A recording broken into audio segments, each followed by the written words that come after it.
Si on veut comprendre comment est-ce que l'économique fonctionne sur le plan international, c'est peut-être bizarre, mais le meilleur exemple qui existe à ce niveau-là est le jeu de Monopoly. C'est un Monopoly parce que l'argent en soi n'a aucune valeur. En tout cas, pour ces gens-là, elle n'en a pas.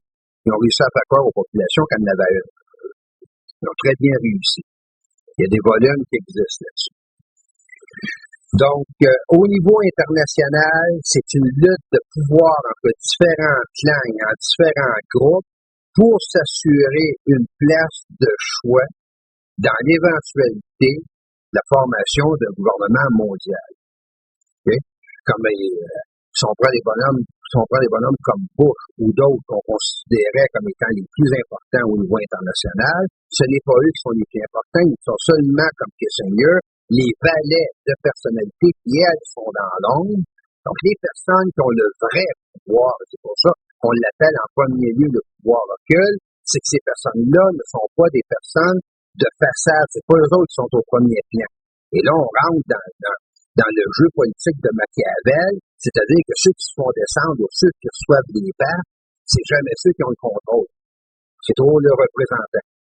J'ai eu des moyennes de bataille lorsque je parlais à des étudiants et des professeurs à l'Université de Montréal au mois de janvier et février.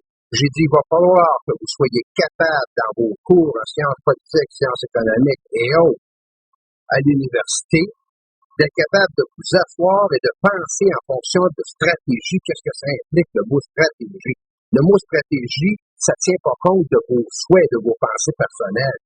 Le mot stratégie implique la connaissance de l'adversaire jusque dans ses moindres pensées, c'est-à-dire que vous êtes capable de savoir de quelle façon il pense, de quelle façon il va réagir et qu'est-ce qu'il veut exactement. Bienvenue, mesdames et messieurs. Voici une émission spéciale à la mémoire de Serge Mona, décédé fin décembre 1996, d'une crise cardiaque, dit-on. Alors voici cet extrait des archives, mai 1995, et remarquez le contenu des enquêtes de M. Serge Mona. Il n'y avait pas de quoi se faire des amis. Membre de l'Agence internationale de presse libre, M. Serge Mona. Bonjour. Bonjour, ça. Et on a devant moi ici là, une panoplie de quelques-uns des documents que vous avez mis sur le marché depuis à peine 2 ans. À peine 2 ans, oui. Il y en a une trentaine. Une trentaine de documents d'enquête que j'ai sortis à un rythme d'environ 1 par mois, Oui. à cause de l'urgence de la situation, et aussi en fonction d'avertir autant de gens que possible dans la population de ce qui s'en venait. Alors, qu'est-ce qui s'en vient? On va essayer de faire un tour d'horizon sur tous les niveaux, hein, parce qu'on parle de le nouvel ordre mondial. Bien, on parle du nouvel ordre mondial, puis on est amené, malgré nous autres, à devoir en parler pour la simple raison que les problèmes économiques actuels, ce qui se produit, des mises à pied massives, les coupures de budget, les budgets d'austérité, tout d'un coup, comme ça, les gens se demandent, mais qu'est-ce qui se passe? Comment ça se fait que ça nous arrive? Qu'est-ce qui est caché qu'on nous dit pas? Mais en arrière de ça, c'est clair que il y a une organisation cachée, parce qu'il n'y a pas seulement ici que ça se produit à l'heure actuelle dans tous les pays de l'Occident. Donc, si ça se produit dans autant de pays en même temps, c'est parce que ça fait partie d'une organisation qui ne nous est pas dévoilée. Qui est mondial. Qui est mondiale. Si on dit un nouvel ordre mondial. Et quand on parle de nouvel ordre mondial, on parle d'un nouvel ordre qui est construit sur l'ancien ordre, qui doit remplacer l'ancien ordre qui existait, c'est-à-dire celui dans lequel on se trouve encore aujourd'hui. Donc, quand on dit on s'est acheté une nouvelle automobile, donc on s'est débarrassé de la vieille. Hein? Justement. Donc, c'est exactement la même chose, mais au niveau de toute la réorganisation d'une société. Alors, on va aborder tout ce qu'on peut imaginer. Alors, vous comprenez, mesdames et messieurs, que c'est une émission très compromettante parce que, en dehors de tout partisanerie politique, on va présenter tous ces dossiers-là, les uns derrière les autres. Ce que les gens sont peut-être pas au courant, en fin de compte, on met des gens à pied pour les remplacer par de la technologie. Donc, à ce moment-là, on augmente la masse des gens au niveau de l'aide sociale à l'intérieur d'une période de 2 ans. On est garanti de se retrouver non plus avec des milliers, des dizaines de milliers ou des centaines de milliers de personnes sur l'aide sociale, mais on va se retrouver avec des millions de personnes sur l'aide sociale, alors qu'en même temps, c'est là qu'on voit la contradiction, qui n'est pas apparente à l'aide sociale parce que personne s'est assis pour faire les calculs. C'est là qu'on voit la contradiction. Comment se retrouver sur l'aide sociale avec des millions de personnes qui sont donc dépendantes de l'État, en même temps qu'elle était dit, on est obligé de faire des coupures parce qu'on ne peut plus supporter de payer autant de gens à rien faire. Ben, pourquoi est-ce qu'on le fait? On le fait uniquement, et ça, c'est d'après la documentation que nous autres, en tant que journalistes, ça nous est possible d'avoir, on le fait en fonction d'arriver à niveler les populations. On parle de la construction d'un nouvel ordre mondial se construisant sur un ordre ancien. Si on veut construire un nouvel ordre mondial, eh bien, un nouvel ordre mondial ne peut pas se construire s'il y a des personnes qui sont indépendantes à l'intérieur de la population et qui peuvent résister à l'instauration de cet ordre-là. Alors, à l'heure actuelle, on a commencé, sans que ça paraisse, le processus de niveler les populations au même niveau. Ça veut dire qu'on met au même niveau la population, on fait disparaître la classe moyenne et on fait disparaître la classe de ceux qui possèdent un peu plus que la classe moyenne, comme ceux, par exemple, qui sont fonctionnaires à l'heure actuelle. D'accord? Oui. Donc, après un an, même s'ils reçoivent une prime de départ, qui n'ont pas le droit à l'aide sociale, à un moment donné ou l'autre, ils vont arriver au bout de leurs ressources. De quelle façon est-ce qu'on va accentuer maintenant? Oui, je viens d'avoir une parenthèse. Oui, allez-y. Et même les derniers restants humains dans le système de la mécanique du gouvernement vont tellement avoir peur de perdre leur job qu'ils vont prendre des décisions inhumaines dans des circonstances. S'il y a encore des fonctionnaires qui travaillent pour le gouvernement, ils auront, eux, la chance d'avoir une sécurité d'emploi, ou en tout cas, au minimum d'avoir un emploi. On va arriver à ça tout à l'heure. Encore là. Même ceux qui sont là vont devenir inhumains dans leur comportement parce qu'on dit au moins je garde ma job en... Ils vont être prêts à faire n'importe quoi. C'est ça que ça veut dire. Oui. Je vais poser une question. Vous faites partie du groupe de financiers à l'échelle internationale qui voulait instaurer un nouvel ordre mondial qui comprend, par conséquent, un gouvernement mondial, forces multinationales au niveau militaire sur le plan international, des forces multijuridictionnelles au niveau des effectifs policiers sur le plan international, un tribunal international par conséquent pour gérer tout ça. Est-ce que vous allez vous permettre d'avoir un ensemble d'individus qui seraient suffisamment indépendants pour contester l'instauration de votre ordre?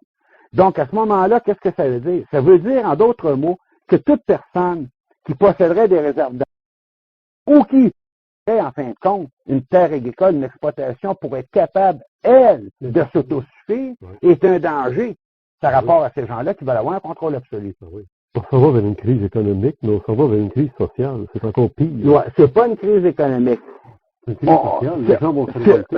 C'est en fait une crise qui est fabriquée de pures pièces, toujours en prenant le prétexte coupure, mesures d'austérité, on est obligé de faire ça. Mais en réalité, il n'y en a pas de crise, OK? Je vais vous donner un exemple. Il y a 45 000 fonctionnaires qui sont mis à pied, comme ça, le jour au lendemain, sur une période échelonnée sur 2 ou 3 ans. Bon. Bell Canada, 10 000 employés.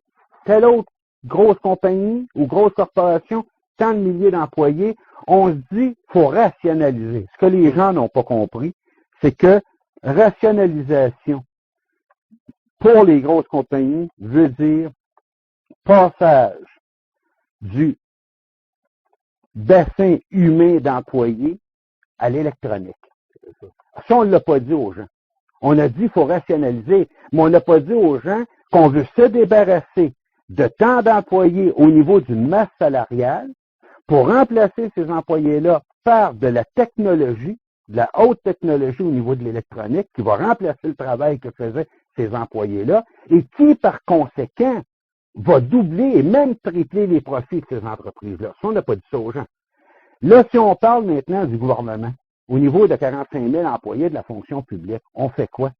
On rationalise les opérations gouvernementales, on remplace ces 45 000 employés de l'État par de la technologie électronique.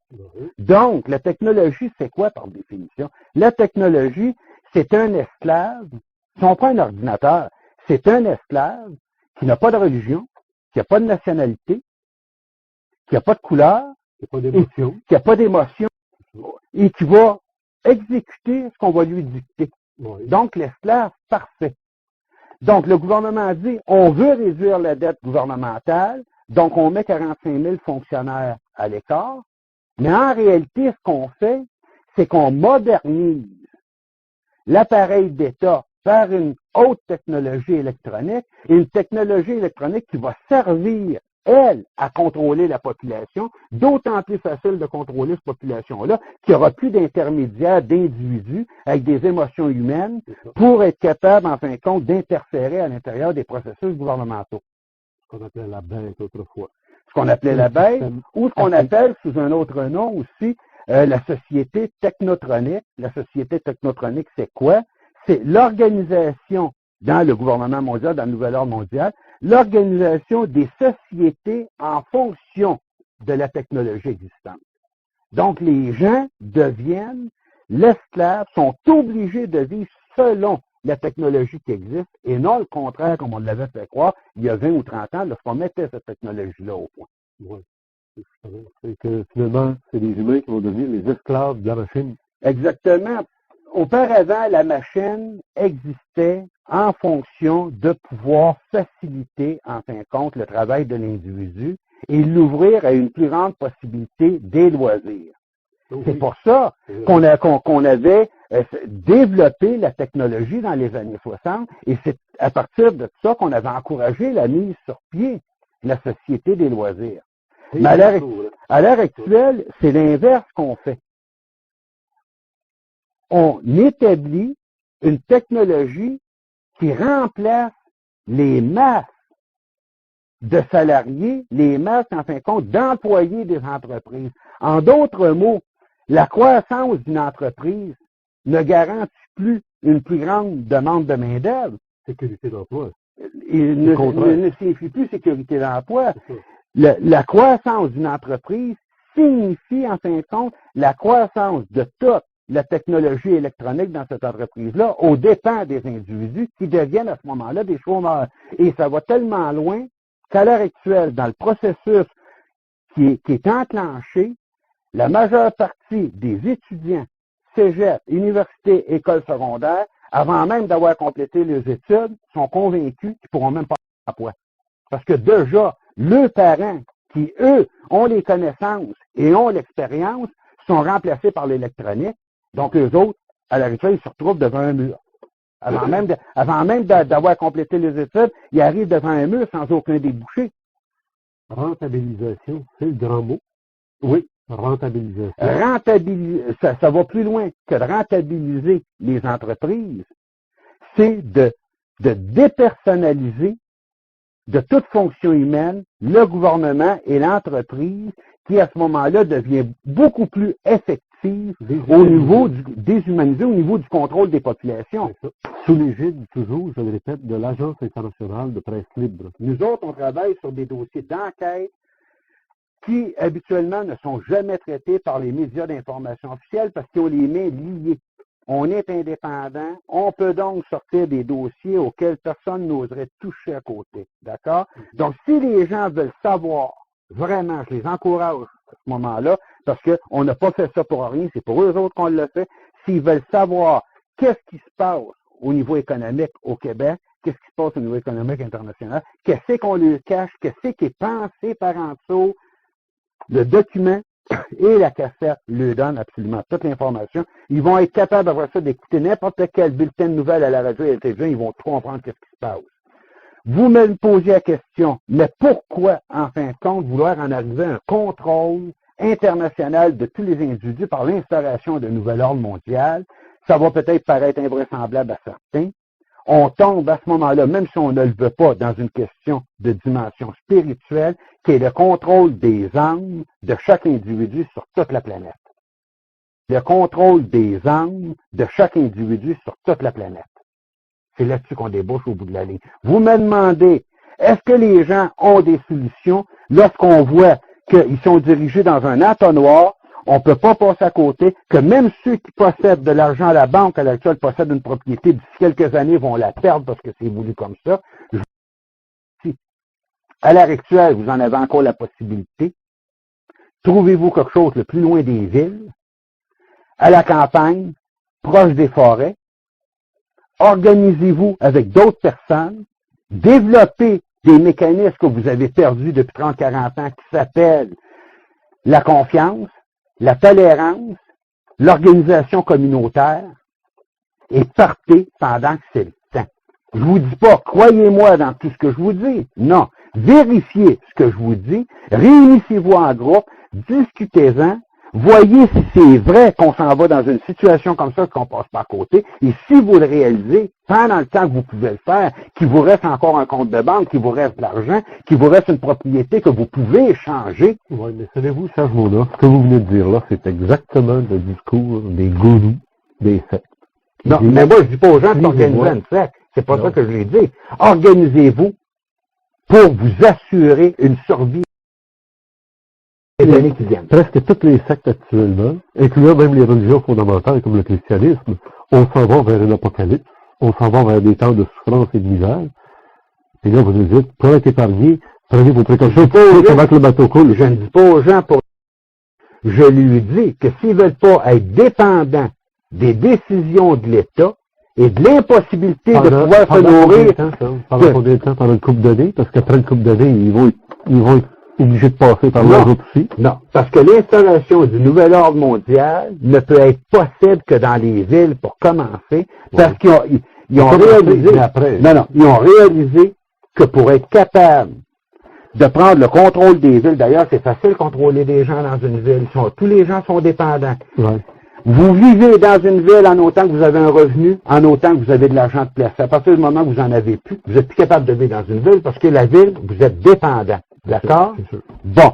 Quand je dis aux gens, sortez des villes, je lui dis parce que si on a des enfants ou des petits-enfants ou quoi que ce soit, ils vont être capables, par la culture, ainsi de les nourrir. Ce que je rajoute, Serge, c'est que les gens, même en dehors, au bout de 2 ans ou 3 ans, le gouvernement mondial va être rendu à surveiller là, les endroits isolés. Il n'y aura pas le temps. Parce que essayez d'imaginer le nombre d'effectifs policiers et militaires que ça va vous prendre, juste, non seulement pour instaurer ce nouvel ordre mondial-là, contrôler les différentes villes. Il va y avoir des tueries massives. Les 2 tiers de l'humanité vont être éliminés. C'est la belle façon de les éliminer. Légalement. Ils ne peuvent pas éliminer 2 tiers de l'humanité comme ça sans risquer de s'éliminer eux-mêmes.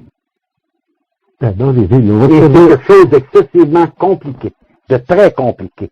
Ils ne peuvent pas faire n'importe quoi, ils le font. Ils vont être tellement incapables d'avoir instauré ce nouvel ordre-là et être capables, c'est pas tout de le mettre en place, c'est de le maintenir par la suite. Napoléon s'est rendu jusqu'à Moscou. Il n'a pas pu maintenir la Russie après. Non. Il n'y avait pas l'électronique qu'on a aujourd'hui qui remplace des millions d'observateurs, de surveillants, etc. Et ça me rappelle ce que je disais il y a encore quelques semaines sur les journalistes expérimentaux. On s'en va vers un 4e Reich, pas allemand, mais un 4e Reich économique. Mondial. Oui. Un 4e Reich économique au niveau mondial. Merci Serge. Moi je te remercie. J'espère qu'on va se revoir. Bon, on va sûrement se revoir parce que j'ai l'impression qu'on n'a pas eu le temps de dire grand-chose. Ici d'un document publié par M. Serge Mona, journaliste international, le numéro 2 de cette agence internationale de presse libre nord-américaine. Et vous le voyez sur la page couverture, confidentiel, urgent, original, copy. Le ministère de la Justice des États-Unis. Évidemment, c'est une traduction d'un document authentique. Et nous allons regarder quelques extraits à l'intérieur de ce document. Vous voyez la carte des États-Unis avec plusieurs endroits encerclés qui représentent les endroits où il y aurait, semble-t-il, des camps de concentration, plus de 130 camps de concentration dans le projet Rex 84, et on en passe, c'est des plus belles et des plus mûres. On a avec nous M. Serge Mona. Bonjour, Serge. Mais là, je pense que votre journal, là, il a tout à fait raison d'être rouge, hein, parce que là, on se brûle. Là. Parlez des camps de concentration. Est-ce qu'il y a des camps de concentration au Québec aussi, puis dans quel but? Bon, moi, en fin de compte, pour bien situer ceux qui nous regardent dans le contexte de ce rapport-là, des journalistes américains m'avaient envoyé un dossier. C'était le programme du ministère de la Justice des États-Unis et du ministère de la Défense concernant l'établissement des camps de concentration. Les journalistes qui m'ont envoyé ça m'ont fait savoir que le dossier n'avait jamais été publié au complet aux États-Unis. Il y avait le directeur du Oakland Tribune en 1976 qui avait fait un article sur un des paragraphes, en fin de compte, concernant ce dossier-là. Malheureusement, une semaine après, sans qu'on sache pourquoi, il était mort. Donc, le document original en anglais, qui est en caractère très serré, n'a jamais été publié intégralement aux États-Unis. Et lorsque les journalistes m'ont envoyé ça, ils m'ont demandé, ils ont dit, écoute, Serge, on aimerait savoir ce que tu en penses, puis que tu puisses faire des vérifications sur un dossier qui est réel et qui est croissant en même temps. J'ai fait des recherches, j'ai appelé à plusieurs endroits à travers les États-Unis et en Australie. J'ai reçu d'autres documents, soit d'ordre économique ou dans d'autres domaines, au niveau militaire, policier et autres, et qui m'ont confirmé qu'effectivement, non seulement il y avait un programme d'établissement de camps de concentration, mais que celui-ci était beaucoup plus élaboré que le document original le laissait croire au départ. Mais les camps de concentration, il me semble que ça passe pas inaperçu, là. Oui, la façon que ça a été organisé, ça passe inaperçu, dans le sens que la majeure partie de ces camps-là sont situés soit à proximité ou à l'intérieur de bases militaires américaines, mais ce qui est quand même bizarre, comme celle qui se trouve en Floride, c'est que dans une base militaire, dans une prison militaire, on retrouve des prisonniers de droit commun au niveau civil. Et après avoir fait des recherches dans différents camps, y compris en Alaska, on a fini par découvrir qu'on maintenait un nombre très limité de prisonniers civils pour tenir les camps d'activité, mais que certains de ces camps-là pouvaient contenir jusqu'à 100 000 prisonniers et plus à l'heure actuelle. On a des rapports que sur l'entraînement, ce qui va sûrement surprendre des gens, l'entraînement de troupes militaires soviétiques, coréennes, de Mongolie, d'anciennes régions du bloc de l'Est sur la frontière du Mexique, sous le couvercle des Nations Unies, et ces troupes traversent la frontière mexicaine, américaine et canadienne sans jamais être badrées par les gardes frontières. Ce sont Parce des que c'est pour entraînements. des raisons de sécurité d'État.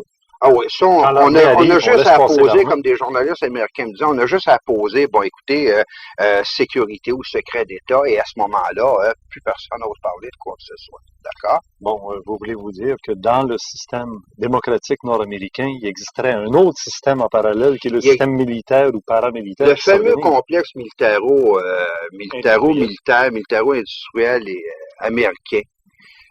Qui a continué de grandir et qui s'est drôlement accru en importance, surtout pendant la guerre du Vietnam, est un gouvernement à l'intérieur du gouvernement américain, mais un gouvernement aussi indépendant avec toutes ses structures excessivement puissantes.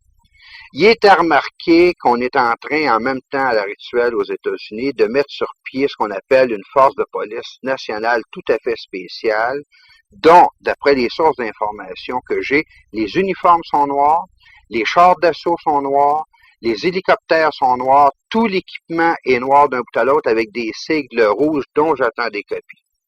Ah bon, déjà, dans nos documents, nous avions déjà montré le fameux sigle d'un triangle.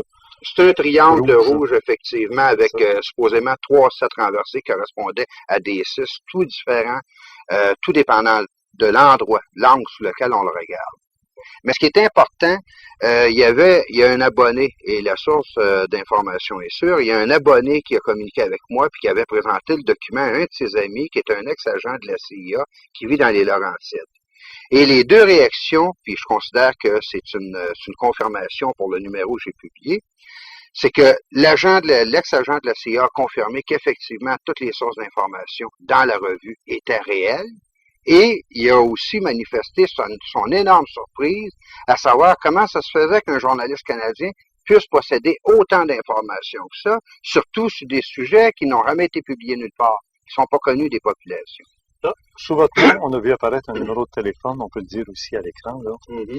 C'est dans le 514. C'est dans le 514, le 270-1235.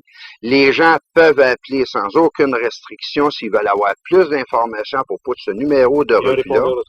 Il y a aussi un répondeur automatique. Il y a quelqu'un qui va leur répondre, qui va prendre leur nom, leur numéro de téléphone, qui va leur donner les indications comment se procurer ce numéro de la revue. Où est-ce qu'on pourrait se le procurer, à part par le téléphone? Est-ce qu'il y a des endroits où il est disponible? À l'heure actuelle, malheureusement, il n'y a pas d'endroit. Tu sais, si on se rappelle la première fois qu'on avait parlé du Lemini moins 15 secondes, il y a même des libraires qui ne voulaient pas l'avoir parce qu'ils avaient peur que leur vitrine soit cassée. C'était juste Lemini moins 15 secondes à Ottawa. J'ose même pas imaginer pour un dossier semblable qu'est-ce que ça pourrait représenter. En tout cas, lors de nos conférences, regardez à la fin de l'émission à quelle date on aura des conférences à Montréal et à Québec et même à Rimouski bientôt. Alors, vous aurez évidemment accès à la fameuse revue de M. Serge Mona. Maintenant, j'aimerais vous poser une question qui est très importante et qui nous concerne tous en tant que spectateurs. Ça s'adresse à qui, ces camps-là? Bon, la façon que Qui on va les mettre dans ces camps-là? La façon que les plans sont mis sur pied aux États-Unis, de sources sûres, avec preuve à l'appui, on sait que par le biais des Nations Unies, on veut instaurer un nouvel ordre mondial pour l'an 2000. Milieu 1999 en 2000, avec un énorme spectacle cosmique, ainsi de suite, toute la patente pour être sûr d'impressionner les gens. De toute la planète. De toute la planète en même temps. Comme on disait dans les textes sacrés, à la vitesse de l'éclair de l'Orient à l'Occident. Évidemment, ça explique beaucoup, en fin de compte, les voyages de la navette spatiale et tout ce qu'ils sont en train de faire dans l'espace.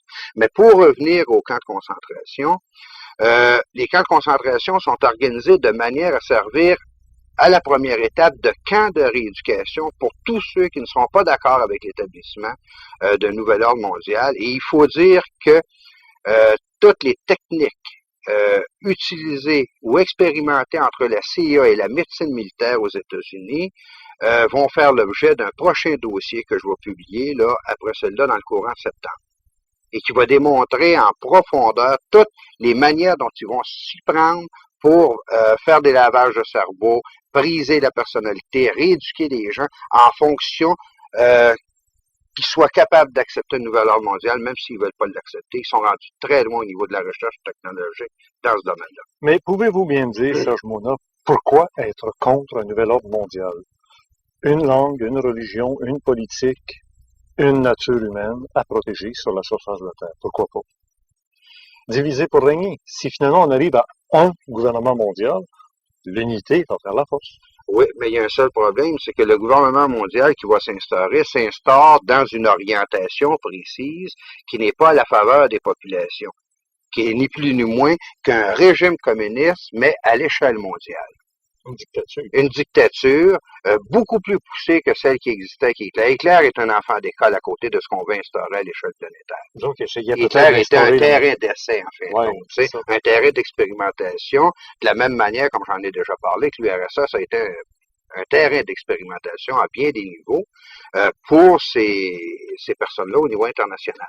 Ben, dès qu'on utilise le mot camp de concentration, on pense tout de suite au camp de concentration allemand contre les Juifs. C'est la réaction de certaines personnes. Il y en a qui regardaient la revue et m'ont dit, écoutez, vous avez fait quelque chose sur les camps de concentration de la Deuxième Guerre. J'ai dit, j'aurais souhaité faire quelque chose de semblable, mais j'ai dit, ça concerne plutôt les années 90. Là, j'avais des bizarres de réactions devant moi. Ouais. À l'heure actuelle, j'ai même reçu un appel de la Louisiane, tant que le document circule aux États-Unis, de quelqu'un qui voulait avoir une copie de la revue. D'après ce que j'ai ici, c'est un état de choc général à beaucoup d'endroits. Bien, évidemment qu'à l'époque de Adolf Hitler, si dans les années 20, au début des années 30, quelqu'un avait osé dire à la population même allemande, puis à tous les autres peuples de la Terre, on est en train d'installer des camps de concentration, on va exterminer des Juifs et des détracteurs du système du Troisième Reich. À ce moment-là, c'est évident qu'on l'aurait mis au banc de la société. On aurait dit un peu comme on pourrait penser de vous.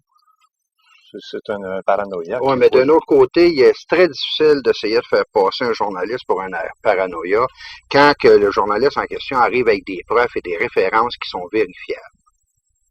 Ça, c'est très difficile de pouvoir passer à côté. Deuxièmement, si un journaliste, à l'époque de 1930, avait poussé une enquête aussi loin que ce dossier-là, à cette époque-là, ça aurait changé beaucoup de choses. Les Allemands auraient peut-être pas pu fonctionner aussi facilement avec la complicité de beaucoup d'autres comme ils ont été capables de le faire. Parce que les populations ayant été au courant sur toute l'Europe d'une chose semblable, la résistance aurait été amplifiée de beaucoup par rapport à ça, y compris à l'intérieur du peuple allemand. Mais là, la résistance, si on pense que c'est vrai, là, tout ça, est difficile. Parce qu'on a désarmé les populations civiles en disant on n'a plus le droit de les désarmer. C'est ça. On a vu des fous qui ont tiré sur des filles à Polytechnique. À partir de là, on a fait des pétitions. Il faut désarmer les gens, il faut désarmer. Alors, si on s'apercevait que c'est vrai tout ça, comment on pourrait empêcher ça? Et la chose de première importance est la diffusion de l'information à la base. Deux, par la conscientisation, par la diffusion de l'information, ça ne pourra pas faire autrement que de créer un scandale et de faire des pressions sur les hommes politiques en place. à forcer, malgré eux autres, les hommes politiques à parler de ces questions-là, il est sûr que ça va retarder des procédés qui sont en cours à l'heure actuelle. À l'heure actuelle, ils ont la voie libre à tous les niveaux parce que au départ, les gens ne sont pas conscients de ce qui se passe. Mais les politiciens sont en capacité d'arrêter un plan mondial qui se fait fi des démocraties. Il se fait fi complètement. Il se Alors, fait fi comment complètement des changer démocraties. ça? Leur plus grande peur est que les populations deviennent conscientes, parce que ça va être beaucoup plus difficile de l'instaurer, parce que les gens vont commencer à s'organiser par eux-mêmes à ce moment-là. On a dérégionalisé sur toute la planète et on a juste à regarder les cartes en fait compte géographiques de 1930 au niveau agricole et les cartes géographiques au niveau agricole de 1990 pour se rendre compte de quelle manière on s'y est pris au niveau planétaire pour ramasser les gens au niveau des villes. Leur enlever tout moyen d'indépendance. D'autonomie, d'indépendance. Le premier but du gouvernement mondial, soit en désarmant les gens, soit en les ramassant à l'intérieur des villes, c'est de les rendre dépendants, absolument. Il n'y a rien de pire pour eux autres que des personnes qui sont autonomes et qui sont capables de se débrouiller par eux-mêmes. Les intoxicants de médicaments, de nourriture qui a été irradiée. Il y a des fraudes invraisemblables dans le milieu pharmaceutique à l'heure actuelle. J'ai reçu des documents là-dessus et je vais en parler dans d'autres émissions à un moment donné où les compagnies, les multinationales pharmaceutiques s'organisent de manière à ce que les médecins privilégient des médicaments et les prescrivent à des gens, même s'ils n'en ont pas de besoin, afin de faire fonctionner ces compagnies pharmaceutiques-là. Et dans un autre temps, pour que ces gens-là soient dans une espèce de léthargie, sans être capables de trop réagir, que ça va bien, on est calmé, on connaît pas la source, par exemple, de nos problèmes, mais au moins on est calmé pour être capable de les supporter. C'est le meilleur des mondes, quoi. Oui, mais il y a un principe aussi, c'est que les gens n'aiment pas se faire réveiller. Personne n'aime se faire réveiller brutalement. Non, mais personne non plus aime se faire conduire ou se faire diriger contre leur volonté. Et c'est ce qu'on est en train d'instaurer à l'heure actuelle. Dans le gouvernement mondial, il y a un principe, c'est que les gens veulent le bonheur et on va s'arranger pour leur demander par des sondages, Gallup et tout autre, qu'est-ce qu'ils aiment, qu'est-ce qu'ils veulent les gens. Et à partir de là, c'est ça, on l'a déjà fait depuis des années, on fait ça. Et à partir de maintenant, on va leur redonner ce qu'ils veulent. On va s'arranger pour que ce qu'ils veulent, ce soit quelque chose qui fasse l'affaire du gouvernement mondial. Je vais te dire une chose après des documents que j'ai reçus dernièrement. Juste au niveau de la famille, l'orientation du gouvernement mondial va permettre aux femmes et aux familles de pouvoir garder les enfants qu'ils vont enfanter, en autant que les parents vont leur donner une éducation et une orientation avec les principes d'un nouvel ordre mondial. Toutes les familles ou les femmes qui ne seront pas d'accord de donner une éducation semblable selon les principes établis internationalement, à ce moment-là, les enfants vont être enlevés pour être éduqués dans des centres spéciaux. Et là, j'aimerais bien voir, parce que là, vous foncez régulièrement à boulet rouge contre l'instauration du nouvel ordre mondial, et j'aimerais qu'on définisse qu'est-ce que c'est le nouvel ordre mondial, quelles sont les valeurs du nouvel ordre mondial contre les valeurs qui sont, d'après moi, peut-être primitives, qui sont des valeurs de clocher. Je suis justement en train de préparer un volume là-dessus, qui est le volume au niveau de la conspiration de l'âge du Verseau, que je vais sortir à la fin de l'automne, et à l'intérieur duquel on va voir exactement qu'est-ce que le nouvel ordre mondial privilégie, encourage comme orientation et de quelle façon qui s'est organisé par la manipulation psychologique des populations à leur faire croire que les valeurs qu'ils possédaient auparavant sont maintenant des valeurs dépassées. C'est pour ça qu'on appelle ça nouvel ordre mondial, nouvelle forme de pensée, nouvelle orientation, nouvelle technologie. Tout est nouveau, donc, par rapport à quelque chose qui est considéré comme ancien. Et désuet. Désuet, justement. Et c'est là que c'est dangereux, parce que si on regarde une des choses qui a été faite au niveau de l'instauration de ces camps de concentration-là, c'est qu'on a même commencé à changer le système judiciaire aux États-Unis, et semble-t-il au Canada aussi, de manière... Les avocats sont actuellement sur les bancs d'école. Justement, de manière à ce que la personne qui croira dans sa nationalité, qui sera nationaliste, va être considérée au niveau des nouvelles définitions comme une personne étant atteinte de troubles mentaux. Et les lois sont organisées de telle manière que la personne qui aura soit des croyances religieuses, la personne qui croira dans sa nationalité ou dans ses traditions, on va la considérer comme une personne atteinte de troubles mentaux et potentiellement capables de violence à cause de ça, parce que venant, en fin de compte, d'une tradition passée par laquelle ces choses-là ont déclenché de la violence à travers l'histoire. Et à partir du moment que cette personne-là est considérée comme, juste considérée, il n'y a rien de prouvé, là, on lui enlève tous ses droits pendant une période de 90 jours. Elle n'a plus droit à avoir un avocat pour se défendre. Tous ses biens sont saisis, les comptes de banque sont gelés, tout, et à ce moment-là, on peut faire ce qu'on veut avec la personne, elle n'a même pas la possibilité de se défendre. Et ces lois-là sont à l'heure actuelle en vigueur aux États-Unis. Et c'est ce qu'on est en train de faire. Tout est en place à tous les niveaux. On est en train de tout instaurer, de changer le système judiciaire, les lois, sans que les populations s'en rendent compte, parce que pendant ce temps-là, on leur donne du pain et des jeux. On leur donne des loteries, on leur donne n'importe quoi pour qu'ils ne prennent pas le temps de réfléchir, de voir qu'est-ce qui se passe. On, c'est qui ça? On, c'est ceux qui veulent instaurer le nouvel ordre mondial. Par exemple, au niveau des Nations Unies, ceux qui font partie de la commission trilatérale, si on veut mettre des noms comme Rockefeller, Rothschild, les Illuminati, la franc-maçonnerie internationale, ce sont eux qui sont en train d'installer ce nouvel ordre-là. Bonjour Serge. Bonjour toi. Alors, journaliste international, je vous présente parce qu'il y a peut-être des gens qui ne vous ont pas vu il y a 2 semaines. Toujours. On avait parlé l'autre fois de... Il est minuit moins 15 secondes à Ottawa. Ouais. Et là, on disait même qu'il était peut-être déjà minuit et 15 secondes. Là, c'est déjà dépassé. Moi, c'est ce que d'autres journalistes m'ont dit. C'est d'ailleurs ce que j'ai le coup de CJMS. D'ailleurs, son rechercheur se faisait ressortir. Il doit être rendu minuit moins 5 secondes. La façon qu'il y a une débandade à Ottawa, j'ai dit, écoutez, méfiez-vous des débandades apparentes qui cachent toujours d'autres choses en arrière, surtout au niveau d'une organisation occulte sur le plan international. Parce qu'un bonhomme, comme le premier ministre du Canada et d'autres, où tout le monde démissionne en bloc comme par hasard, ces gens-là ne détruisent pas systématiquement les fondements d'un pays comme ça, juste pour s'amuser. Il y a d'autres personnes qui tirent des ficelles, puis il y a des récompenses de rattacher à de tels gestes. Là, on voit la page couverture en photocopie parce que votre livre est actuellement sous presse. Là. Le corps mystique de l'Antéchrist. On voit là, la svastika, la croix gammée, puis là, je reconnais là, le contrat. C'est le symbole international de la franc-maçonnerie. Oui, c'est ça. Celui qui est ici, là, c'est ça. Là. Ah. Ce qui est bien important, en fin de compte, Richard, de faire ressortir au niveau de la franc-maçonnerie, parce qu'il y a beaucoup d'objections qui arrivent à ce niveau-là. Il y a des gens qui disent, écoutez, c'est pas une société dangereuse, ils ont même des œuvres de bienfaisance, c'est des groupes de rencontres, ils échangent des idées, des choses comme ça. Ça, c'est la façade. La façade sociale, la façade humaine présentée par la franc-maçonnerie. La franc-maçonnerie réelle, qui part de 1776 avec le groupe des Illuminati en Bavière.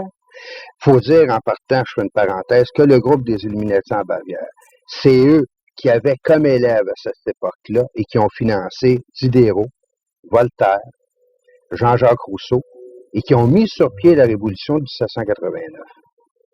La Révolution française. La Révolution française. Qui avait pour devise liberté, égalité, fraternité. Oui, mais les mots liberté, égalité, fraternité ont été d'abord pensés dans les loges maçonniques. Exact. Ils ne sont pas sortis comme ça le jour au lendemain de quelque individu. Et la Charte des droits de l'homme qu'on retrouve à l'heure actuelle sur la planète et qu'on retrouve aussi au niveau des Nations Unies est une charte qui a été pensée par les francs-maçons dans les loges maçonniques au 19e siècle. De la même façon que tout le système d'éducation que le Québec a connu depuis les années 60, le système de l'école neutre, avec tous les bouleversements qu'on a connus, a été pensé dans les loges maçonniques avant d'être réalisé dans les faits. Ça ne doit pas être un succès parce qu'ici au Québec, on tient encore à l'école d'allégeance religieuse. On parle des commissions scolaires qui sont toutes catholiques ou protestantes. On n'a pas encore le système neutre. Ça, c'est au niveau de l'apparence. Mais si on le regarde en profondeur, la réussite est totale à l'heure actuelle, surtout lorsqu'on lit le volume, le corps mystique de l'Antéchrist, avec les plans qui avaient été pensés en 1860 et 1895 à ce niveau-là. D'ailleurs, tout le mouvement, j'ai absolument rien par rapport au mouvement de libération de la femme est égale de l'homme, ça, il n'y a pas de problème là-dessus, sur le plan humain, on le sait. Mais il faut dire que tout le mouvement de libération de la femme, le mouvement au niveau de l'éclatement de la famille, les droits de l'enfant, c'est des choses qui ont déjà été pensées dans les loges maçonniques avant d'arriver dans les sociétés. C'est pas des choses qui ont poussé comme un champion en pleine nuit. Ouais. Mais revenons pour continuer aux Illuminati, à la franc-maçonnerie, dans sa réalité, qu'est-ce que c'est? La franc-maçonnerie avant tout, et ça va peut-être surprendre des gens, c'est une organisation religieuse. C'est une église. Ils se considèrent comme telle, ils se considèrent comme la nouvelle église, comme étant la seule ayant droit d'existence sur la planète. C'est une église fondée sur les écrits qui ont fait, en fin de compte, sortir par Jean-Jacques Rousseau à cette époque-là, c'est-à-dire au niveau de l'homme naturel. L'homme naturel par rapport à la nature, à ce moment-là, on ne reconnaît pas la famille, il faut faire éclater la famille. On ne reconnaît pas des liens au niveau des actes du mariage, au niveau des choses de naissance, ainsi de suite, comme ça se passe dans nos sociétés organisées, on s'arrange pour les faire éclater. Et le meilleur exemple que tu peux avoir au niveau de cet éclatement-là, c'est la révolution d'octobre en 1917 en Union soviétique, qui a formé, en fin de compte, le communisme, qui a donné naissance au communisme. Lénine a été formé dans les loges maçonniques. Il y en a plusieurs qui vont sûrement être surpris, mais la plupart des écrits que Lénine a sortis, il les a pris à partir des loges maçonniques, ils les ont appliqués sur un plan politique, sur un plan matériel en Union soviétique pour une épuration complète de la population. Quel est leur objectif L'objectif... La maçonnerie, parce qu'il faudrait distinguer deux types de maçonnerie. Il y a la maçonnerie des Boy Scouts pour adultes, qui se sert de gens comme paravents pour faire des bonnes œuvres, faire des actions positives, et on va trier à travers le lot dans cette société les individus qui ont les propriétés au niveau de leur âme pour accéder à des plans occultes de la franc-maçonnerie, et ceux-là, on les pousse pour qu'ils montent. C'est ceux-là qui montent dans la hiérarchie. Il y a les 33 degrés de la maçonnerie, des 33 ans du Christ, on pourrait dire. Ça revient tout à l'intérieur de la franc-maçonnerie procède d'une inversion des valeurs chrétiennes, au départ. C'est anti-chrétien. Anti-chrétien jusqu'au bout. Le 33e degré. Mon cher, mais là, vous risquez de vous faire démolir après l'émission, ça n'a pas de bon sens. Parce qu'on sait une chose, je pense même le premier ministre du Canada, il est dans une des loges franc-maçonniques. Ils sont obligés de passer par là pour être dans le système politique international. Moi, je vais te dire une chose, Richard. Si on prend les documents de 1940, à l'exception du président Adams aux États-Unis, tous les présidents avaient et appartenaient à la franc-maçonnerie. À cette époque-là, 65% des sénateurs américains appartenaient à la franc-maçonnerie.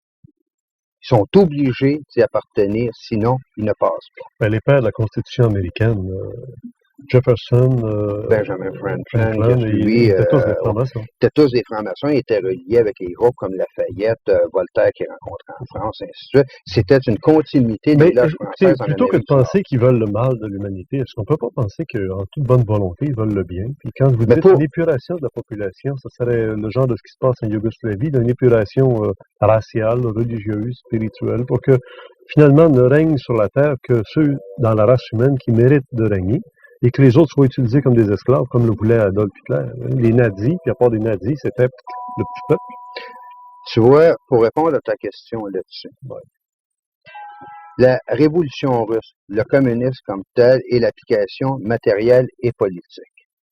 Une tentative, en fin de compte, un essai qu'ils ont fait au niveau de toute une nation. Pour Hitler, c'est une tentative au niveau spirituel. Et ce que je m'explique à l'intérieur de ça, c'est que Hitler était considéré non seulement comme un sauveur, c'était plus qu'un homme politique pour le peuple allemand, il était une réincarnation au niveau des anciens dieux allemands, et beaucoup plus que ça, il était l'individu qui avait été choisi par Dieu pour redonner au peuple allemand ce qui lui revenait de droit, en fin de compte. Et c'était en diminutif ce qu'ils veulent établir au niveau d'un gouvernement mondial avec l'Antéchrist au pouvoir. D'ailleurs, le gouvernement mondial, ce serait, si on veut, la suite logique de cette domination. C'est une suite logique, Hitler, effectivement. Le Troisième Reich est disparu, on est sous maintenant le Quatrième Reich. À l'heure actuelle, on pourrait dire ça, mais prends juste ce qui est sorti aux nouvelles, là seulement à peu près 48 heures sur les bulletins de nouvelles, où on va envoyer une force spéciale à Haïti, une force de police internationale. Il y a deux choses à remarquer à l'intérieur de ça. Un, on veut choisir, et on a précisé qu'on veut choisir les contingents militaires canadiens-français pour les envoyer à Haïti. Et à ce moment-là, on rejoint ce que j'avais mis dans mon premier volume, il est minuit moins 15 secondes à Ottawa, pour départir le Québec de toute opposition militaire possible pour les plans qu'ils ont en tête à l'heure actuelle. Les troupes des Nations unies du Canada qui sont en Yougoslavie, c'est Des Canadiens français en grande justement. majorité. Ben oui. Et deuxièmement, on est en train de mettre psychologiquement dans la tête des gens l'existence d'une police internationale nécessaire. Mais la police internationale nécessaire est en diminutif, là, une police réelle qui va gérer, en fin de compte, le bien-être des gens sur la société de la planète sous un gouvernement de l'Antéchrist. C'est en plus gros qu'est-ce qui existait sous Hitler ou sous d'autres régimes qui ont existé où il y avait une police spéciale pour surveiller les intérêts de l'État. Mais faut se dire qu'au départ, ceux qui deviennent présidents des États-Unis, qui deviennent présidents des nations à l'actuel, faut qu'ils aient passé le 33e degré de la franc-maçonnerie. Ouais. Quel est en réalité ce 33e degré-là? 33e degré se compose d'une messe noire obligatoire, d'un sacrifice humain, on tue quelqu'un véritablement, soit qu'on a enlevé ou ainsi de suite. Ça fait partie du rite initiatique à ce moment-là. Et troisièmement, c'est la glorification de Satan et l'établissement du règne de Satan sur la planète. C'est ce que cherchent réellement pour eux autres. Ils sont dans leur droit, ils ont le droit de le faire, et c'est les sociétés issues des valeurs christianistes qui sont dans l'erreur, qui ont usurpé le droit, en fin de compte, à Satan d'exister sur la planète. Ben, le Christ le disait, lui, qu'on était dans l'univers de Satan, de ses œuvres et de ses comptes. On est dans l'univers. Quand on dit on est dans l'univers, on est sur la planète. Ça y appartient. Ouais. Alors, mon cher ami Serge Mona, avec son livre Le corps mystique de l'Antéchrist. C'est un document excessivement rare, je dois dire, que la franc-maçonnerie va essayer de faire disparaître par-dessus, disparaître dans la poussière et ainsi de suite. Et que je prends le risque de sortir, mais il faut que la vérité sorte, sinon les gens ne seront pas informés. Ça fait à peine même pas un an qu'on se connaît. Et déjà, toutes ces réalisations-là, c'est quand même vraiment un homme d'action. Vous avez d'autres dossiers que vous avez épluchés? Oui, il y a le dossier qui s'en vient, je commence la rédaction la semaine prochaine. Et c'est un dossier qui touche les vaccins, la médecine militaire expérimentale et les cristaux liquides. Il y a un lien entre les trois. Le lien, justement, entre les trois et les enquêtes que j'ai faites à ce niveau-là, niveau bien terre à terre, niveau physique, pour savoir qu'est-ce qui pouvait exister au niveau de ces trois domaines-là et comment ils étaient interreliés entre eux. En passant, ça, j'envoie votre numéro de téléphone en bas de votre nom. Ça va permettre aux gens de commander des livres. Ça va leur permettre plusieurs choses. Ça va leur permettre, premièrement, de commander des volumes pour ceux qui n'ont pas ces volumes-là, en fin de compte. Ça va leur permettre pour d'autres d'avoir des informations parce qu'il y a des gens qui se demandaient à propos du volume, par exemple, la conspiration de l'âge du verseau, comment ça se fait qu'ils l'avaient pas reçu. C'est pas tellement compliqué. Lorsque les gens, après plusieurs mois, n'ont pas encore reçu un volume, c'est parce que le volume n'a pas encore été publié. J'ai tellement d'enquêtes, de dossiers que je mène de front à l'heure actuelle. Il y a des urgences parce que j'ai considéré que l'urgence du domaine de la santé passait avant celui de la conspiration du Verseau parce que ça nous touche de près puis qu'on était en train de parler à l'heure actuelle d'un milieu journalistique d'un autre vaccin qui s'en venait au Québec, que j'ai décidé de faire le dossier qui est consacré, je pourrais dire, enfin, au tripotage pharmaceutique et médical sur le dos de la population. Mais ça ne veut pas dire que le volume au niveau de la conspiration de l'âge du Verseau, les gens ne l'auront pas entre les mains pour la simple raison, comme je disais tout à l'heure, que le manuscrit est déjà fait, il y a 250 pages, il est fait. Tout ce qui reste à faire, c'est de le taper en caractère de composition et puis de l'apporter à l'imprimerie.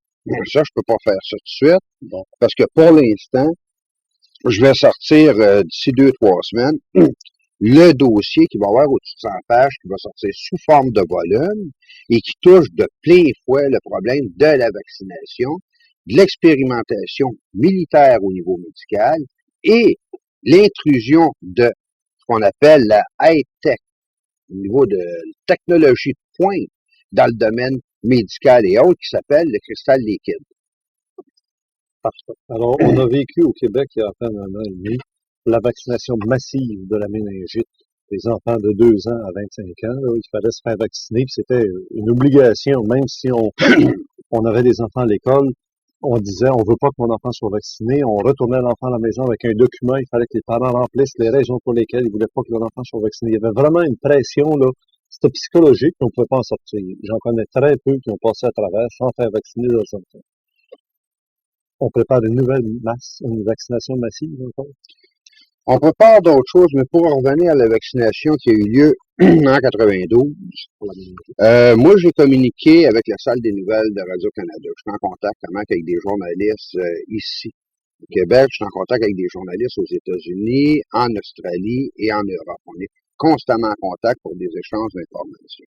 En ce qui a trait au Québec, lorsque j'ai communiqué avec la salle des nouvelles, je voulais savoir, moi, quels étaient les journalistes qui, en 92, s'étaient penchés sur la vaccination qui était en préparation. Et par le fait que j'avais posé la question, la journaliste avec laquelle j'ai parlé, on est encore en contact quand même, s'est informée auprès d'autres journalistes et elle a eu le choc de découvrir, en posant des questions, qu'il n'y a aucun journaliste qui avait fait une recherche en profondeur pour connaître qu'est-ce qui motivait une nécessité de vaccination à ce moment-là. Donc, il a été obligé de se rendre à l'évidence qu'aucun journaliste n'avait fait un travail d'approfondissement puis que le gouvernement avait passé une campagne de vaccination sans que qui que ce soit sache exactement pourquoi. C'est très grave. On n'a pas ici au Québec beaucoup de journalistes d'enquête. Le journalisme d'enquête n'est pas une tradition et c'est excessivement malheureux parce que ça permet aux instances politiques, aux consortiums financiers de faire à peu près n'importe quoi sans être badrés par personne. Ils ont un terrain d'expérimentation parfait avec la population parce qu'il n'y a personne pour défendre et informer la population. Je suis content de recevoir les communiqués de presse, de lire le communiqué de presse, d'assister à des conférences de presse toutes bien montées, puis ils prennent l'information, puis ils le digèrent, puis ils la redonnent à la population. Justement, Ils fouillent pas. À cet effet-là, ici, j'ai la carte que je peux montrer en fin de compte à la télévision, cabinet du ministre de la Santé et des Services sociaux du Québec. Bon. Donc, j'ai communiqué avec cette personne qui est l'attaché de presse du cabinet du ministre parce que je voulais avoir une copie du communiqué. Le communiqué identique qui avait été remis en 92 aux journalistes pour les informer qu'il y avait un problème au niveau d'une épidémie et que ça nécessitait une vaccination à large dans la population. Alors, dans ce communiqué-là, vous avez soulevé un point ici dans cette phrase-là. Ça dit quoi? C'est ça.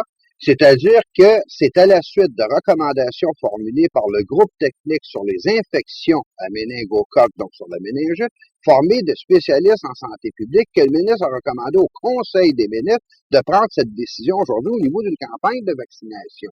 Donc, moi, lorsque j'ai communiqué avec la personne au cabinet du ministre, on parle pas de fonctionnaire, on parle pas de sous-ministre, comme ça, on parle du cabinet du ministre, parce que la décision a été prise en 92. Ministre de la Santé. Ministre de la Santé du Québec, qui est encore en poste à l'heure actuelle. Oui.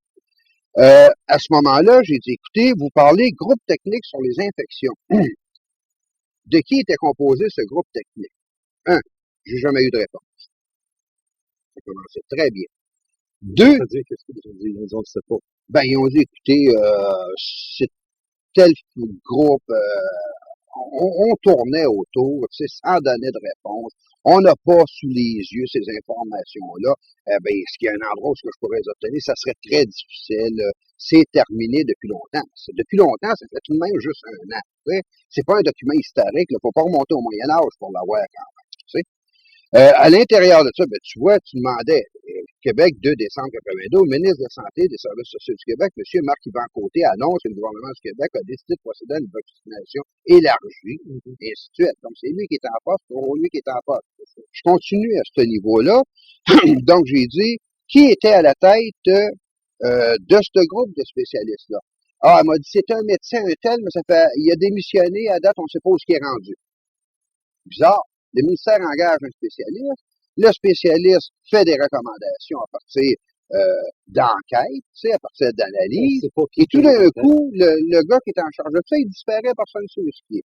Donc, j'ai dit, est-il possible d'avoir une copie? Okay, parce qu'il ne faut quand même pas oublier que le document que j'ai entre les mains ici, c'est le document que les journalistes ont reçu. Okay? Ils n'ont rien su d'autre que ça, il y a 3 pages. Okay? Puis là, on s'est contenté de ça, puis on a dit, bon, ben, écoutez, il y a un groupe technique, on a annoncé ça aux nouvelles le soir, bon, ben, tout le monde s'est dit, écoutez, le gouvernement prend soin de nous autres, mais personne n'a fait d'enquête pour poser des questions que moi je pose aujourd'hui, puis qui a surpris les gens à la salle des nouvelles pour se rendre compte qu'eux autres mêmes, personne n'avait fait leur travail dans ce sens-là. Donc, moi, je demande, j'ai dit, écoutez, j'ai dit, est-il possible d'avoir les conclusions de ce rapport-là, savoir sur quoi ça a été basé de prendre une décision? On ne vaccine pas une population complète pour le faire. Impossible d'avoir le rapport en question. Donc là, je lis à la page 3 du document ici, à la fin de la page. Okay? Depuis le début de l'année 92, la situation épidémiologique établit à 145 cas le nombre d'infections à méningocoque déclarées au Québec, dont 14 entraînaient le décès. Mais, la deuxième phrase est importante, à la même période, en 91 et 90, on comptait 130 et 109 cas et 16 et 8 décès. On a un choc en condition, on se dit, écoute donc, en 91, il y avait 14 décès, ils n'ont jamais pensé à une campagne de vaccination. Okay? Il y en avait 16 ici, c'est ça. En 91, il y avait 16 décès. On ne décide pas d'une campagne de vaccination, mais en 92, il y en a seulement 14, là on décide qu'il y en a une, c'est logique. Pas moyen de savoir pourquoi. Donc, je continue mes recherches à ce niveau-là pour pousser un peu plus loin, en fin de compte. Et à ce moment-là, j'essaie de savoir d'un palier à l'autre, et je ne compte pas le nombre de coups de téléphone, de fax, d'interurbains, de tout ce qu'on peut imaginer pour essayer de gratter, des brides d'informations. Donc, j'essaie de découvrir quelle était la compagnie responsable de la fabrication du vaccin au Canada. Ça m'a quasiment pris une semaine pour avoir juste le nom de la compagnie, pour finir par découvrir au bout de la ligne que c'était la Connaught Laboratory située à Willowdale, en Ontario. Première chose que j'ai fait, d'une façon peut-être naïve ou je sais pas, j'ai communiqué avec la Connaught Laboratories en Ontario. Je lui ai envoyé un fax, je les ai appelés, j'ai dit, écoutez, je serais intéressé de savoir quels sont les autres produits pharmaceutiques que vous fabriquez. J'ai eu affaire à une gang de paranoïaques. Ils se sentaient menacés, on voulait pas répondre aux questions, ça me regardait pas. Même si je leur disais, écoutez, c'est de l'information publique. Je peux l'obtenir ailleurs, ben c'est ça, obtenez-la ailleurs, monsieur. Ça a été la réponse de la compagnie qui avait fabriqué le vaccin. Quand je l'avais parlé avec l'attaché de presse du cabinet du ministre, j'ai dit, écoutez, a commencé où cette épidémie-là? Ben, tout le monde sait que ça a commencé dans la région de Hull. J'ai dit, ça a commencé dans la région de Hull. Êtes-vous au courant, puisqu'il y a juste un pont qui traverse, qui relie, en fin de compte, Hull à Ottawa du côté ontarien? Êtes-vous au courant si l'épidémie a traversé le pont? J'ai jamais eu de réponse. Okay? Justement, êtes-vous au courant si le ministère de la Santé en Ontario a fait une vaccination locale ou quoi que ce soit? Aucune réponse adressez-vous à vous autres. J'en ai perdu mon latin d'essayer de m'adresser à des ministères qu'on est toujours envoyés d'un fonctionnaire à l'autre. D'ailleurs, je vais vous montrer des preuves là-dessus. Et au bout de la ligne, on n'a jamais obtenu de réponse, mais on nous répète toujours la même chose de se référer d'un à l'autre.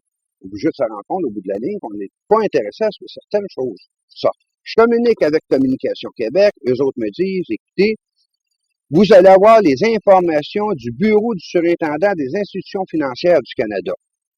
Bon, et moi, je communique avec le bureau, on me dit merci de votre télécopie du 15 novembre 93, je peux vous confirmer que notre bureau n'a aucun renseignement au sujet des compagnies énumérées dans votre télécopie. Ces compagnies ne sont pas régies par notre bureau. Ça, c'est le surintendant des institutions financières au Canada qui n'est pas au courant dans les ordinateurs si ces compagnies-là existent. C'est des compagnies pharmaceutiques. Ça aussi, ça n'a pas de sens. Okay? Quelle était la liste? Ça, je vais la montrer tout à l'heure. Donc, on me réfère en recommuniquant avec Communication Québec, on me réfère encore une fois à un autre bureau du gouvernement fédéral qui est le bureau de l'industrie Sciences Technologies Canada. Moi, j'appelle un bonhomme qui s'appelle Steve Sharp, S-C-H-A-R-S. Je lui demande, j'ai dit, écoutez, j'ai une liste de compagnies pharmaceutiques et autres. Êtes-vous capable de me sortir des informations? Quelles sont ces compagnies-là? Quelle place qu'elles sont situées au Canada? quels sont les produits qu'elle fabrique. Aucun problème, monsieur, envoyez-nous ça, on a toutes les informations. Okay? Donc, j'envoie à ce monsieur Char, en fin de compte, un fax pour lui demander, écoutez, Industrie, Sciences, Technologie Canada, informations concernant les compagnies affiliées à la CDC Life Science Incorporated. Parce que j'avais fait des recherches dans le volume publié par Statistique Canada au niveau des liens de compagnie, des liens de parenté entre compagnies. J'avais découvert que la Connaught Laboratories, qui a fabriqué le vaccin contre la méningite, appartenait à un consortium qui était la CDC Life Science Incorporated, sur laquelle j'ai jamais eu aucune information. Mais ce qui était quand même important de remarquer, c'est que cette CDC Life Science Incorporated est une compagnie qui contrôle. Et là, la liste est quand même assez impressionnante au niveau de mes notes personnelles ici. Elle a un 12,6% de contrôle au niveau des investissements dans l'Institut Mérieux, qui est un institut de produits pharmaceutiques français, 100% de contrôle dans 2 compagnies à numéro, 100% de contrôle dans le Bio Research Laboratories, Bio, BIO, 100% de contrôle pour la Steel Chemical Company, 100% pour la Connaught Laboratory, donc elle la contrôle complètement, mais impossible d'avoir des informations sur CDC Life Science, 100% d'informations sur la Connaught Biologic et 35,4% sur les laboratoires nordiques. Ce qui est vraiment impressionnant, c'est que les laboratoires nordiques, même s'il y a un nom français, est une compagnie dont le siège social est aux États-Unis avec une filiale au Québec. Là, on se pose des questions. En plus, ce que j'ai découvert, si on prend le lien de code ici de cette CDC Life Science Incorporated, on découvre qu'elle a 19,3% d'investissement dans les actions de la Caisse de dépôt et de placement du Québec.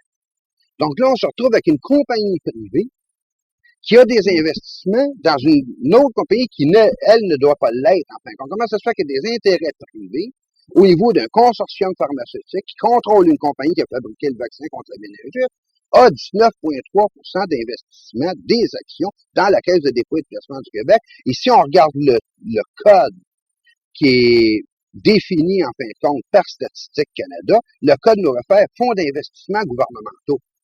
Donc, on se retrouve dans une situation à se demander, écoutez donc, c'est une compagnie canadienne, un consortium canadien. Comment est-ce que ce consortium canadien peut avoir des fonds d'investissement gouvernementaux dans la Caisse de dépôt et de placement du Québec? Je n'ai jamais eu de réponse là-dessus. Encore beaucoup moins. Poussez encore un peu, puis vous aurez peut-être des démissions demain matin au gouvernement. Soit des démissions ou des moyens de pression qui vont m'être faits ou une tentative d'assassinat ou peut-être même, je ne sais pas, une arrestation ou quoi que ce soit. C'est démolir la réputation de quelqu'un pour être sûr, en fin de compte, que la personne ne peut pas continuer son travail. C'est une de leurs spécialités à la plupart du temps.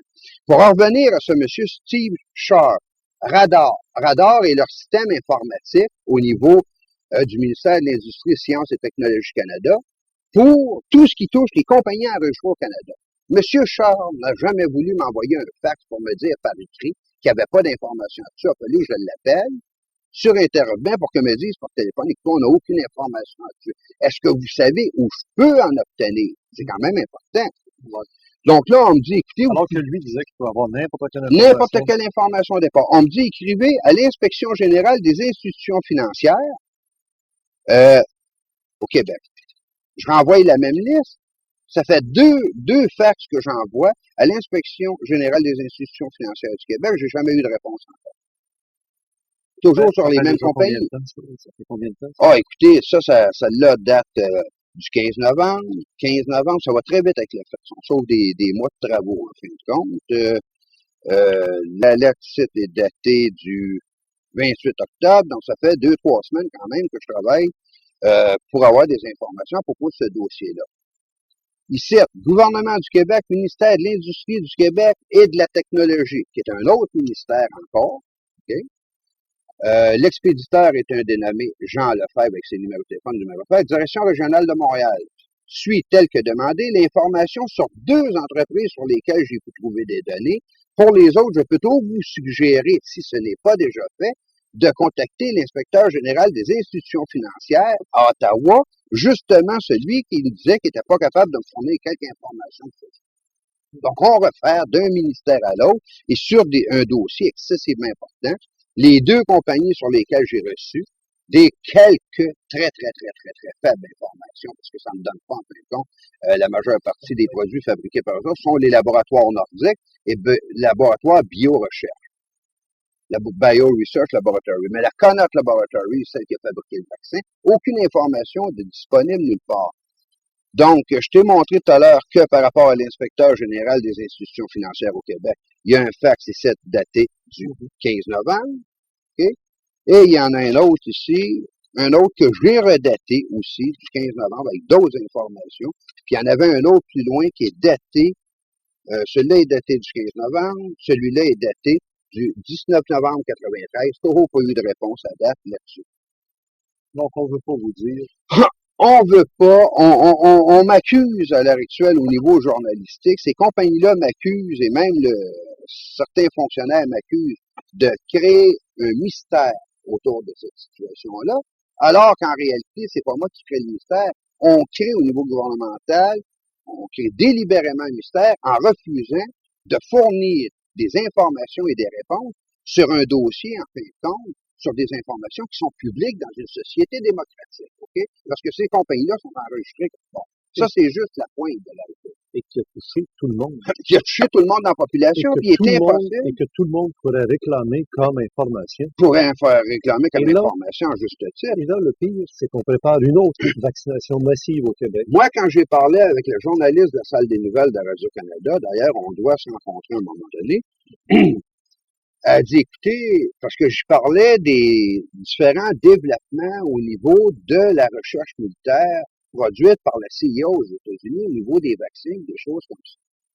Et j'ai dit, écoutez, il ressort des enquêtes et des résultats obtenus à date qu'il est possible d'administrer un vaccin à l'intérieur duquel il semble rien y avoir en apparence et qui soit pas offensif pour la santé d'aucune manière.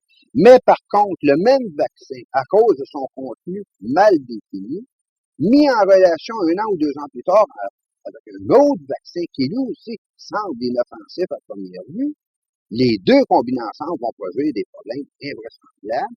Et j'ai su dernièrement qu'il était possible, sans que ça puisse être décelé nécessairement au niveau d'analyse scientifique, il était possible de couper en deux un cristal liquide, d'en mettre une partie dans un vaccin, 1 an ou 2 ans plus tard, la deuxième partie se retrouve dans un autre vaccin. La combinaison des deux avec les informations que je possède au niveau des cristaux liquides permet le contrôle direct des individus via satellite en vue d'en arriver à un moment donné à un contrôle politique absolu sur les populations.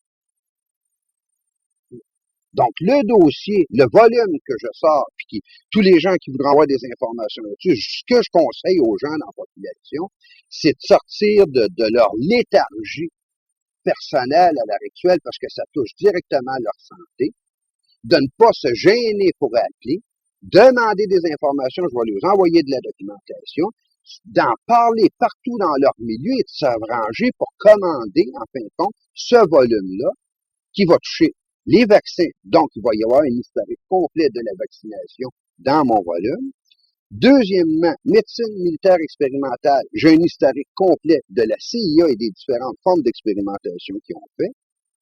Cristaux liquides, je vais avoir un chapitre sur les cristaux liquides et mes démêlés de septembre, octobre 1993 avec le département de chimie, biologie, physique et de médecine de l'Université de Montréal avec les noms des professeurs avec lesquels j'ai communiqué et les informations qu'eux-mêmes étaient incapables de me donner parce que le secteur de recherche n'était pas rendu aussi poussé par rapport aux questions que je leur posais, alors que je leur révélais que ces secteurs de recherche-là étaient déjà en application au niveau de la CIA aux États-Unis. Ils ont dit que on aimerait avoir des informations là-dessus, parce que nous autres, on n'est pas rendus aussi loin que ça. J'en suis très conscient, puis je veux que les gens se réveillent parce que c'est leur santé qui est en jeu. Si vous disparaissez de Distillistan 2, qu'est-ce qu'il y a? Est-ce qu'il y a des gens qui vont prendre la relève? Est-ce qu'il y a des journalistes que vous connaissez? Il n'y a aucun journaliste, d'après moi, qui va oser, dans le contexte actuel, prendre la relève par rapport à de l'information semblable. Parce que si on prend l'exemple, par exemple, de il est minuit moins 15 secondes à Ottawa, ça fait plus qu'une fois. Et dans la conférence que je donnais samedi dernier, il y a une personne digne de foi qui s'est levée dans la salle, digne de foi parce que ça m'avait été rapporté par d'autres personnes. Il y a des auditeurs qui ont appelé Gilles Proulx à CGMS à Montréal et qui ont parlé du Laminou à 15 secondes à Ottawa. Ils ont dit, écoutez, M.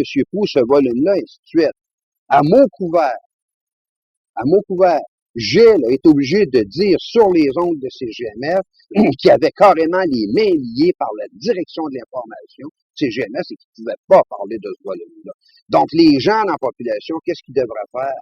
Ils devraient commencer, d'après moi, à réfléchir et à se poser des questions. Pourquoi, dans une société démocratique comme la nôtre, où absolument tout est permis, toutes les modes, toutes les formes de pensée sont permis, comment ça se fait que le seul volume qui est interdit de publicité par la direction des informations, radio, télévision, journaux au Québec et au Canada, c'est justement ce volume-là. C'est parce qu'il renferme des choses que les autorités politiques en place ne veulent pas que ces informations-là soient accessibles à la population. Ça, c'est clair et net.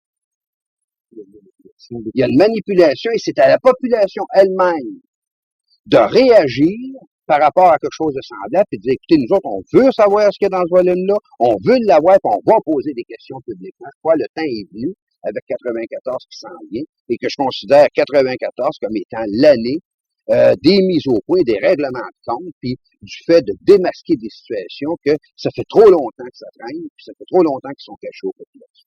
Est-ce qu'il n'est pas trop tard? Est-ce qu'il n'y a pas de système déjà mis en place pour empêcher? Il n'est jamais trop tard. Il n'est jamais trop tard. S'il était trop tard pour quelque situation que ce soit à l'heure actuelle, ça voudrait dire par conséquent que ces gens-là seraient déjà en possibilité de pouvoir implanter le système et qu'ils l'auraient déjà implanté. Posons-nous la question pourquoi ils ne l'ont pas déjà fait.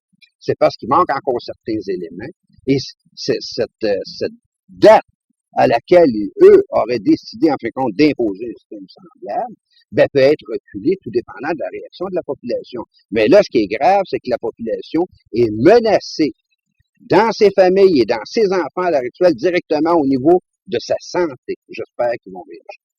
Prochaine vaccination massive. On prévoit, parce que le journaliste de Radio-Canada m'a dit qu'il y avait quelque chose qui s'en venait au Québec au niveau possiblement de l'hépatite B. Je vois pas d'épidémie nulle part, tu sais. Puis je pense pas qu'il en ait en vue, à moins d'en provoquer une d'une manière volontaire.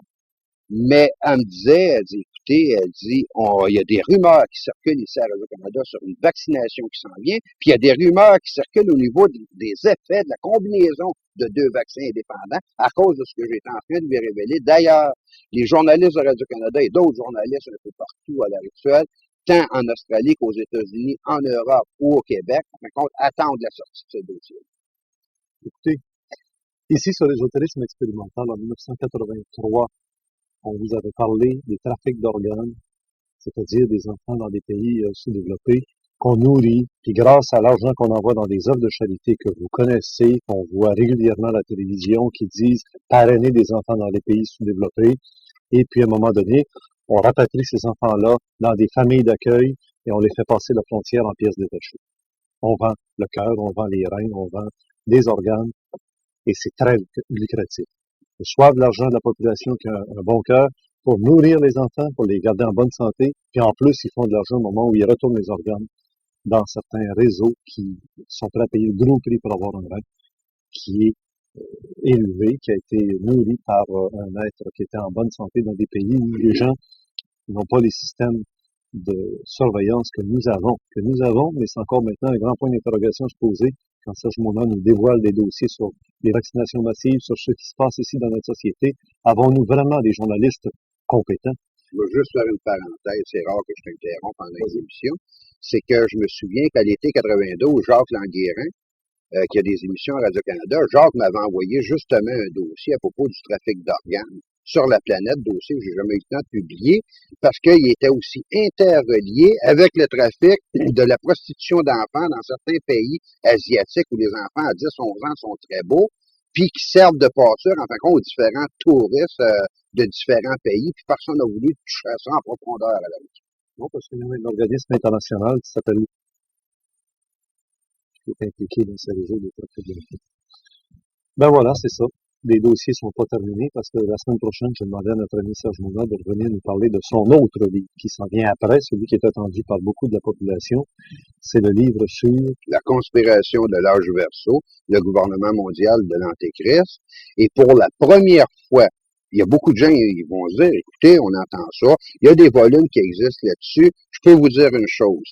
D'après mon expérience personnelle de tous les groupes religieux, de toutes les différentes tendances que j'ai pu rencontrer depuis des années, les informations contenues dans le volume ne sont pas connues nulle part et je ne les ai entendues nulle part à l'extérieur. C'est la première fois que ces informations-là vont sortir. C'est un démasquage complet de tout ce qui est le nouvel âge, de toutes les formes de mode, de mécanismes de pensée que les gens véhiculent quotidiennement sans s'en rendre compte, et je démontre à l'intérieur de ça par qui ces modes, les modes des magasins du Nouvel Âge ou de quoi que ce soit, de tout ce qui peut circuler, comment est-ce que ça a été fabriqué, à quel endroit et dans quel lieu.